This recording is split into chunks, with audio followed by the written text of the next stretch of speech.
In selling, the major obstacle is often objections that customers give you that stop them from buying and stop you from selling. So let me show you 9 different objections that you will get on a regular basis, and you must learn how to recognize these objections and to deal with them effectively. The first type of objection you will get is an unspoken objection. The customer has concerns with your offering but doesn't tell you anything. The solution to unspoken objections is to let the prospect talk more. Ask open-ended questions like what and where and when and how and how, why and who and how and so on. Lean forward. Listen intently to the answers and nod.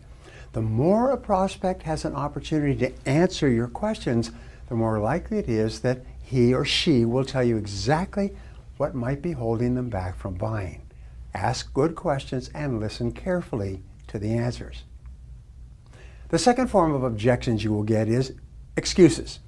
Now, these are usually instinctive reactions to any sales approach. They're not personal. Excuses are not really serious either. The best salespeople, when they get an excuse, they just nod and smile and agree, and then they ask a question to take control of the conversation.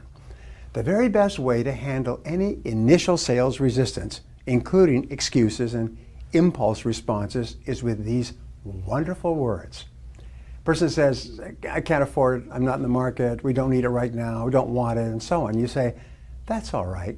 Most people in your situation felt the same way when I first called on them, but now they have become our best customers and they recommend us to their friends and family.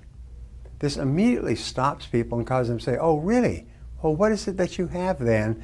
And their objections just fall away like scaffolding falling down outside a building. The next type of objections are called malicious objections. Because you call on many different people, you'll occasionally call on individuals who are unhappy or angry about their current situations.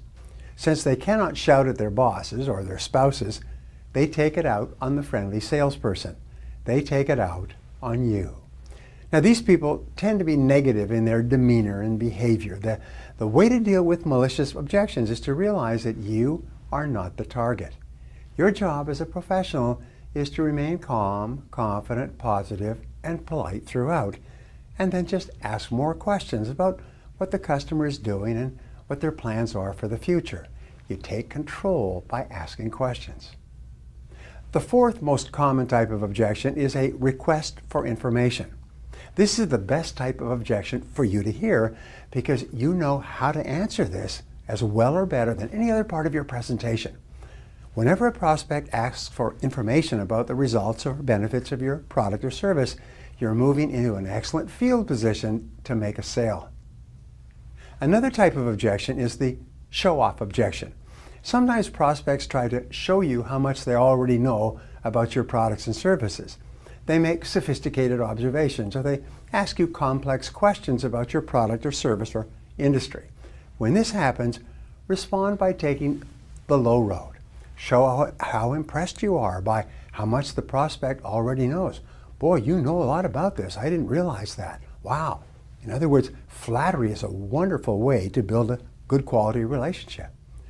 Remember, when you make a prospect feel important by listening to him or her with rapt attention, the prospect is much more likely to warm up and buy from you in the end.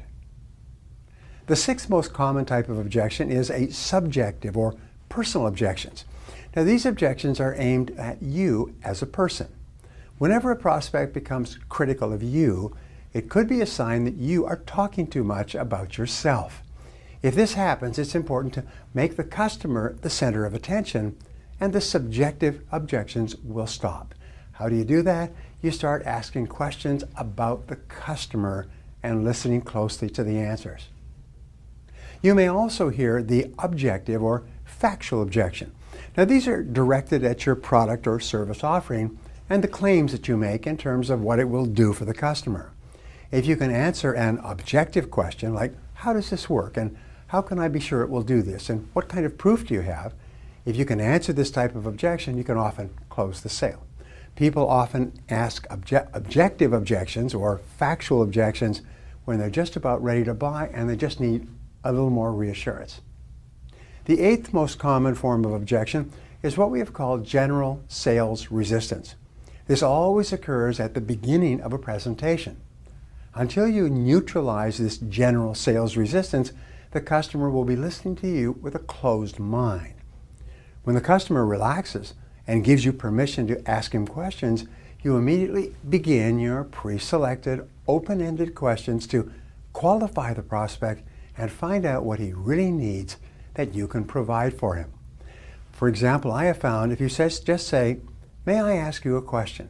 If the prospect says yes, or "May I ask you a couple of questions?" When the prospect says yes, the prospect has also said, "I will answer the questions if you ask them." This is a wonderful way to break the ice and lower resistance. The ninth most common objection is called the last-ditch objection.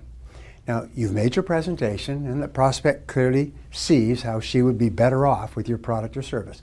She knows and understands what you're selling and how much you're asking. She's on the verge of making a buying decision, but she still hesitates.